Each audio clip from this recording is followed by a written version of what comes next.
चलती बस में वालिद ने बेटी का मुसाफिर के साथ निकाह पढ़ा दिया। निकाह के बाद फिर वो हुआ जो दुनिया में आज तक नहीं हुआ। अहमदाबाद से लाहौर के लिए बस आ रही थी जिसमें मुसाफिर सवार हो गए। बस जब अड्डे से निकली 10 मिनट सफर किया तो एक बुजुर्ग खड़ा हो गया। बुजुर्ग ने खड़े होते ही कहा है, शायद आप समझ रहे होंगे कि मैं कोई हकीम हूँ, मैं कोई फक्की बेचने वाला हूँ, मैं कोई दवाई बेचने वाला हूँ। ऐसा बिल्कुल नहीं है। मैं बहुत लैंडलॉर्ड था। मेरी एक फैक्ट्री थी जिसको आग लगी और उसके बाद मैं बीमार पड़ गया। मेरे तमाम असासे, मेरी जायदाद, मेरा पैसे मुझ पे लग गए और मैं ख़त्म हो गया।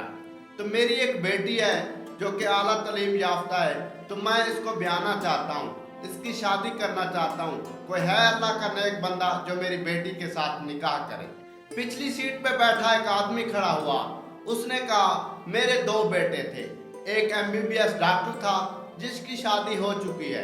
दूसरा मेरे साथ मेरा बेटा बैठा है जो इंजीनियर है। क्या आप अपनी बेटी मेरे इस बेटे के साथ ब्याहना चाहेंगे? क्या आप अपनी बेटी का निकाह मेरे इस बेटे इंजीनियर से करना चाहेंगे? उसने कहा, जी बिल्कुल, क्यों नहीं, मैं करूँगा। और तीसरी पीछे सीट पे एक मौलवी बैठा था जो कहता, मैं निकाह पढ़ाता हूँ। तो सभी मजमा खुश हो गया कि निकाह भी इधर हो रहा है, मौलवी साहब भी बैठा है। बेटी के वालिद ने ड्राइवर से रिक्वेस्ट की कि बराए मेहरबानी अपनी बस को 10 मिनट के लिए साइड पे लगा दे, मैं अपनी बेटी का निकाह पढ़वा लूं। तो ड्राइवर भी बड़ा तजस्सुस में था। खुश होकर उसने ब्रेक लगा दी कि निकाह हो रहा है। जब निकाह उस मौलवी साहब ने पढ़ा दिया तो पीछे एक और बंदा बैठा था। तो उसने कहा, मैं अपने बच्चों के लिए मिठाई लेके जा रहा था, तो ये भी मेरी बेटी की तरह है, मेरे बच्चों की तरह है, तो मिठाई आप सब खा लो। तो वो मिठाई बस में सवार 40-45 लोग जितने भी थे कि बस में निकाह हो गए, सब ने खुशी खुशी मिठाई खा ली, मुबारकबाद देने लग गए। मिठाई खाने के ठीक 5 मिनट बाद जितने भी मुसाफिर थे, ड्राइवर था, जिन्होंने भी मिठाई खाई, वो बेहोश हो गए। तो वो 4-5 लोगों का जो गिरोह था, जो गैंग था, उन्होंने फिर सही तरह से सफाई की।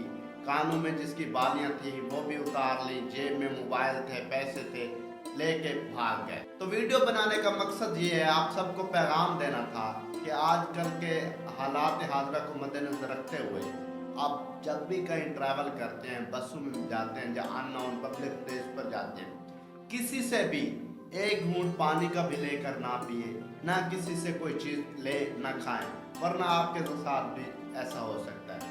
तो काइंडली इस वीडियो को पब्लिक सर्विस मैसेज समझकर ज़्यादा से ज़्यादा शेयर करें, ताकि जो लोग गाड़ियों में मुसाफिर बनकर सफ़र करते हैं, उनकी ज़िंदगी, उनकी जानें, उनका माल महफूज रह सके।